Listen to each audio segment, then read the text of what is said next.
Hello buddies, welcome back. और क्या Jim Carrey acting से रिटायर हो रहे हैं? और इसके अलावा विल स्मिथ ने भी ऑस्कर से रिजाइन कर दिया। इसके अलावा भी काफ़ी ज़्यादा अपडेट्स इस वीडियो में बताने के लिए, और आप लोग आई एम श्योर कोई भी मिस नहीं करना चाहते तो वीडियो का तक जरूर देखिएगा। तो आपने वीडियो को लाइक नहीं किया, लाइक भी जरूर कर दीजिएगा। चैनल पर नए चैनल को सब्सक्राइब कर दीजिएगा। तो बिना टाइम वेस्ट किए लेट्स गेट स्टार्टेड।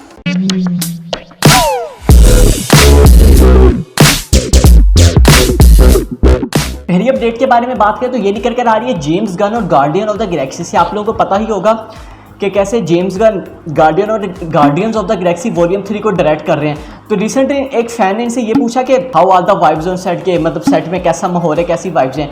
तो यहाँ पर जेम्स गन ने काफ़ी एक अनएक्सपेक्टेड सा आंसर दिया। उन्होंने यहाँ पर यह लिखा, honestly that's great, I love that this cast and crew, but there's is also a lot of sadness and near tears knowing this is the last Guardian movies most of us। सबसे पहले तो उन्होंने cast की तारीफ की कि मुझे cast काफ़ी ज़्यादा जो है पसंद है, और यहाँ पर उन्होंने सबसे मेन चीज़ सैडनेस के बारे में कहा कि यस काफ़ी ज़्यादा इमोशनल सीन है सैड में, काफ़ी ज़्यादा जो है उसे कहते हैं ना सैडनेस का माहौल, इस लिहाज से क्योंकि ये जेम्स गन की आखिरी मूवी होने वाली है। और उससे बढ़ के ये guardians of the Galaxy volume 3 मतलब guardian of the Galaxy franchise की भी आखिरी मूवी ये वाली होने वाली है। तो यस ये जेम्स गन का यहाँ पर कहना था कि काफ़ी ज़्यादा इमोशनल सा माहौल है गार्डियंस ऑफ द गैलेक्सी के सेट पर। अगली अपडेट के बारे में बात करें तो ये निकल कर आ रही है falcon and the winter soldier के एक आप इसको कह सकते हैं सॉफ्टवेयर प्रोग्राम से। यहाँ पर मैं उस सॉफ्टवेयर अपडेट के बारे में बात नहीं कर रहा हूँ। तो रिसेंटली आप लोगों को नहीं पता, एक उसे कहते हैं ना मिसलीडिंग सी एक चीज़ हो गई थी, falcon and the winter soldier जो कि डिज्नी प्लस पर जो है इस टाइम स्क्रीनिंग पर है। तो falcon and the winter soldier में जितने भी वायलेंट सीन है, यानी कि जितने भी हमें खून ख्वाल वाले वायलेंट सीन देखने को मिले हैं, वहाँ पर डिज्नी प्लस वालों ने इस टाइम आप लोगों के स्क्रीन पर आ रहा होगा, उसको वहाँ से जो है ना मतलब कहते हैं ना लेस वायलेंट बना दिया। मतलब जहाँ पर ब्लड था वहाँ से ब्लड रिमूव कर दिया, जहाँ पर कोई भी चीज़ ह्यूमन के मतलब जो नाइफ वगैरह थे वो वहाँ पर उन्होंने रिमूव कर दिया। और यहाँ पर फैंस ने काफ़ी ज़्यादा जो है उनसे ये सवाल पूछना शुरू कर दिए कि यार भाई ऐसा क्यों कर रहे हो। हमने देखा कि जब नेटफ्लिक्स के सीरीज़ डिज्नी प्लस पर भी रिसेंटली रिलीज़ हुए थे तो वहाँ पर तो जितने भी ऐसे 18 प्लस सीन्स थे उनको तो डिज्नी प्लस वालों ने वहाँ पर कुछ भी रिमूव नहीं किया। तो ये falcon and the winter soldier के साथ ऐसा क्यों कर रहे हैं? तो यहाँ पर डिज्नी प्लस वालों ने इस बात को कंफर्म कर दिया है कि ये जो एक इंसिडेंट हुआ था ये एक सॉफ्टवेयर प्रॉब्लम की वजह से हुआ था।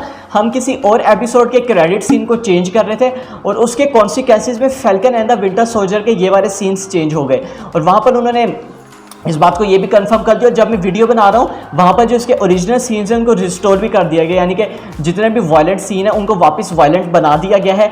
वो जो लेस वायलेंट सीन्स को वहाँ से हटा दिया गया है, मतलब जो इन्होंने चेंजेस की थी वो दोबारा से अपने ओरिजिनल जगह पर आ गई हैं। तो यस ये एक आप उसको कह सकते हैं मिस्टेक हो गई थी सॉफ्टवेयर की वजह से, और अब सब कुछ सेटल हो चुका है। Falcon and the winter soldier अपने ओरिजिनल कहते हैं ना पीस में आ चुकी है।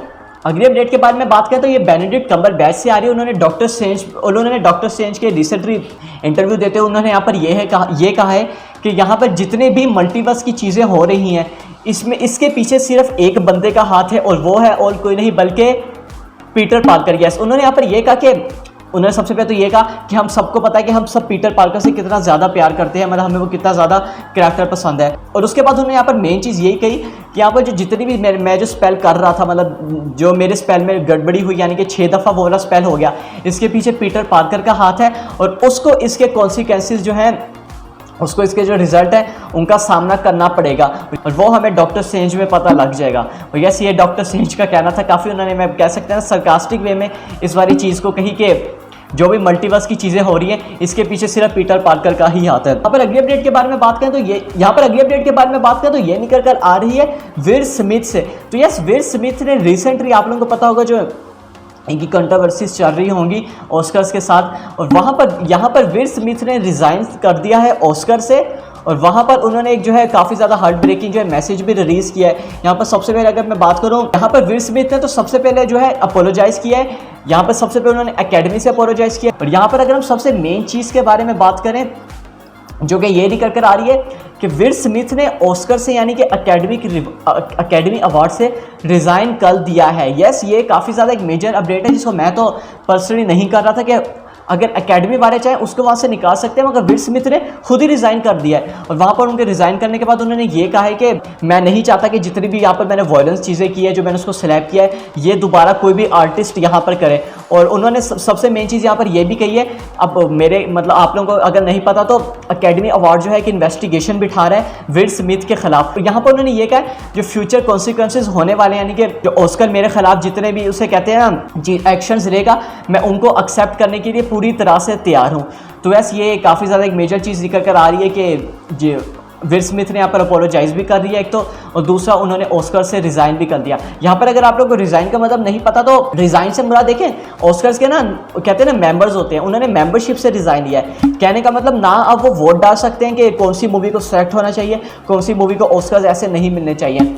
यहाँ पर यस उनकी मूवी नॉमिनेट हो सकती है, जैसे फॉर एग्जाम्पल के तौर पर अगर विल स्मिथ की कोई मूवी नेक्स्ट ईयर नॉमिनेट होती है ऑस्कर के लिए तो हो सकता है वो ऑस्कर जीत भी जाए। विल स्मिथ ने सिर्फ रिज़ाइन कर दिया है ऑस्कर्स की मेंबरशिप से। तो ये आप लोगों को इसके बारे में क्या ख्याल है मुझे कमेंट में जरूर बताइएगा। यहाँ पर अगली अपडेट के बारे में बात करें तो आप लोग तैयार हो जाए थॉर लव एंड थंडर के ट्रेलर के लिए। यहाँ पर सीन कुछ ऐसा होता है कि क्रिस हेम्सवर्थ यानी कि जो थॉर करैक्टर है उसके इटालियन वॉइस एक्टर ने अपने इंस्टाग्राम में जो है एक तस्वीर डाली शेयर की, और वहाँ पर उन्होंने ये लिखा इंस्टाग्राम की स्टोरी में आर यू रेडी, और आर यू रेडी उन्होंने यहाँ पर थॉर लव एंड थंडर की तस्वीर भी लगाई। और इसके बाद जो है काफ़ी ज़्यादा फैंस जो है हाइप होना शुरू हो गए, यार अब तो हमें किसी भी वक्त थॉर लव एंड थंडर का ट्रेलर देखने को मिल सकता है किसी भी वक्त। मगर यहाँ पर ये कुछ नहीं था अप्रैल फूल के अलावा। यस उन्होंने 1 अप्रैल को ये वाली तस्वीर वहाँ पर अपने इंस्टाग्राम स्टोरी पर पोस्ट की थी, और वहाँ पर उन्होंने लिखा आर यू रेडी। और अब ये मैं 3 अप्रैल को ये वाली वीडियो रिकॉर्ड कर रहा हूँ, और फिलहाल थॉर लव एंड थंडर का ट्रेलर अभी तक रिलीज़ नहीं हुआ, तो यही मान के चलना होगा कि ये अप्रैल फूल ही था और इसके अलावा कुछ भी नहीं था। और यार मार्वल वालों जल्दी थॉर लव एंड थंडर का ट्रेलर भी रिलीज़ कर दो। अगले अपडेट के बारे में बात करें तो ये निकल कर आ रही है मून नाइट से, और यहाँ पर मून नाइट की टाइमलाइन कंफर्म हो गई कि ये मार्वल सिनेमैटिक यूनिवर्स में कहाँ पर लैंड करती है, और ये लैंड करती है हॉकाई, यानी कि हॉकाई जो सीरीज़ है उसके फ़ौरन बाद। यस आप लोगों को पता होगा कि हॉकाई सीरीज़ जो है अवेंजर्स एंड गेम के फ़ौरन बाद हमें हॉकाई की टाइमलाइन देखने को मिलती है, और हॉकाई सीरीज़ के बाद हमें फ़ौरन से मून नाइट की टाइमलाइन देखने को मिलती है, और ये है 2025 का वक्त। यस हमें 2025 की टाइमलाइन में यानी कि हॉकाई की टाइमलाइन के बाद हमें मून नाइट की स्टोरी इस टाइम देखने को मिल रही है। अगले अपडेट के बारे में बात करें तो ये निकल कर आ रही है one of the most popular actor यानी कि थिमोथी, सेकंड नेम में इसका नहीं प्रोनाउंस करने वाला क्योंकि मुझे बिल्कुल भी नहीं आ रहा कि कैसे प्रोनाउंस करते हैं। तो इनको कास्ट कर दिया गया क्रिस्टोफर नोलन की अपकमिंग मूवी ओपेनहीमर के लिए। आप लोगों को पता होगा कि कैसे हमें किलियन मर्फी और मैट डेमन भी इस वाली मूवी में देखने को मिल रहे हैं, और रिसेंटली इस वाली मूवी की शूटिंग भी चल रही है। मैंने इसके आप लोगों को बिहाइंड द सीन्स भी दिखाए थे। तो यस एक्टर तिमोथी को भी इस वाली मूवी के लिए कास्ट कर दिया गया क्रिस्टोफर नोलन की मूवी के लिए, और लेट्स होप कि हमें इसका कौन सा कैरेक्टर देखने को मिलता है। अगले अपडेट के बारे में बात करें तो ये निकल कर आ रही है मून नाइट के एक्टर ऑस्कर इजाक से रिलेटेड, और वहाँ पर उन्होंने रिसेंटली एक काफ़ी ज़्यादा इंटरटेनिंग चीज़ शेयर की है। जब उनसे एक इंटरव्यू वाले ने ये पूछा था कि आपने प्रीवियसली मार्वल सिनेमैटिक यूनिवर्स के किसी भी एक्टर से एडवाइस ली है मार्वल सिनेमैटिक यूनिवर्स को ज्वाइन करने की, और वहाँ पर उन्होंने कहा yes from Robert Downey junior AKA iron man. Yes Robert Downey junior ने एक एडवाइस दी थी ऑस्कर इजाक को कि वो मार्वल सिनेमैटिक यूनिवर्स ज्वाइन करें। सबसे पहले तो यहाँ पर ऑस्कर इसाक ने जो तारीफ के पुल बांध दिए। ऑस्कर इसाक ने तो सबसे पहले यहाँ पर रॉबर्ट डाउनी जूनियर के ये कहा कि वो मेरे काफ़ी ज़्यादा करीबी और अच्छे दोस्त हैं, और रॉबर्ट डाउनी जूनियर यहाँ पर काफ़ी ज़्यादा ग्रेट पर्सनैलिटी हैं, और वहाँ पर हम उनको आयरन मैन 1 से देखते हुए आ रही है वो कितने ज़्यादा पॉपुलर हैं उस कैरेक्टर में।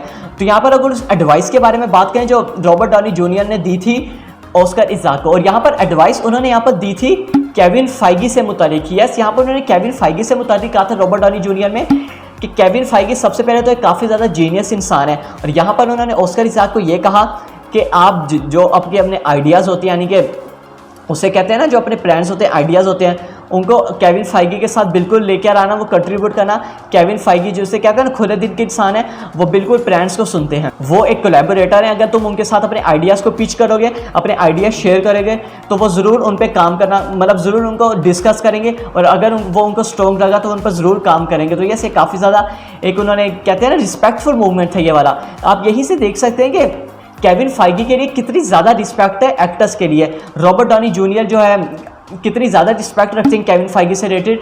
और उन्होंने यहाँ पर ये ऑस्कर इज़ाक को एडवाइस में भी यही कहा कि तुम बिल्कुल भी कहते हैं ना अपनी चॉइसेस से बोर्ड मत हो जाना, आपकी अपनी जो भी चॉइसेस हैं, जो भी आपके उसे कहते हैं ना आइडियाज़ हैं, उनको केविन फाइगी के सामने रखना और केविन फाइगी उनको ज़रूर कंट्रीब्यूट करेंगे, उनको ज़रूर कहते हैं ना कोलैबोरेट करेंगे उन आइडियाज़ को। तो यस, ये एडवाइस थी। अगली अपडेट के बारे में बात करें जो कि आप लोगों को काफ़ी ज़्यादा शॉकिंग लग सकती है, और जिम कैरी एक्टिंग से क्विट कर रहे हैं।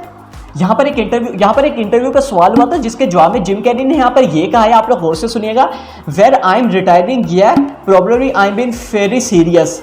और यस, मुझे तो यार ये वाली लाइन पढ़ के यकीन भी नहीं आ रहा, मतलब। और आगे आप लोग मजीद सुनिएगा, I feel like and this is something you might never hear anybody celebrity से as long as time exist, I have enough, I have done enough, I am enough. और यहाँ पर उन्होंने ये कहा, मतलब ओवरऑल अगर मैं बात को कंक्लूड करूं तो यहाँ पर जिम कैरी ने ये कह दिया कि मैंने जितना भी काम करना था कर रही है, अब कहते हैं ना मैं पूरा लिमिट मेरी क्रॉस हो चुकी है, मतलब लिमिट से मुराद मैंने अपनी पूरी जो है जितना भी मेरे अंदर वो कहते हैं ना मतलब सब मैंने जितना भी काम करना था कर रही है और अब मैं आई एम डन। तो यस, ये काफ़ी ज़्यादा एक शॉकिंग चीज़ है। वैसे अगर मैं बता दूं, जिम कैरी ने ऑफिशियली अनाउंस नहीं किया, वो बस वैसे ही, मतलब उन्होंने कहते हैं ना इंटरव्यू के जवाब में ये कहा कि मोस्ट प्रोबेबली जो है मैं रिटायर ही हो रहा हूँ। और उन्होंने यहाँ पर ये वाला इंटरव्यू ना 1 अप्रैल को था, तो यहाँ पर फैंस काफ़ी ज़्यादा स्पेकुलेट करना शुरू हो गए कि नहीं यार नहीं, ये अप्रैल फूल का ही जोक है, जिम कैरी रिटायर नहीं हो सकते। तो वहाँ पर उन्होंने ये कहा कि it's not an April fool joke. और उन्होंने यहाँ पर सबसे एंड में यहाँ ये चीज़ की कि I am taking a break. इस बात को उन्होंने ऑफिशियली कन्फर्म कर दिया कि जिम कैरी जो है रिटायरमेंट से वो एक्टिंग से ब्रेक ले रहे हैं। और वहाँ पर मोस्ट प्रॉब्लम उनकी बातों से तो यही लग रहा है कि जिम कैरी एक्टिंग से भी क्विट कर देंगे। और यार मैं तो पर्सनली बिल्कुल भी नहीं देखना चाहता, मैं तो इमेजिन भी नहीं कर सकता कि जिम कैरी एक्टिंग से जो है क्विट कर रहे हैं, जो हमें कितने ज़्यादा वो फ़नी एक्टर और कितने ज़्यादा इंटरटेनिंग एक्टर देखने को मिलते हैं। तो लेट्स होप कि क्या होता है। आप लोग मुझे कमेंट में जरूर बताइएगा कि आप लोगों का क्या ख्याल है। तो बस इस वीडियो में आई होप आप लोगों को वीडियो अच्छी लगी, मेरे बार आप लोगों को रिव्यू अच्छा लगा होगा। और सॉरी वीडियो थोड़ी लेट हो गई क्योंकि सुबह मैं रेसलमेनिया देख रहा था। तो मैं मिलता हूँ आपसे मोस्ट प्रॉब्ली अपनी नेक्स्ट वीडियो में।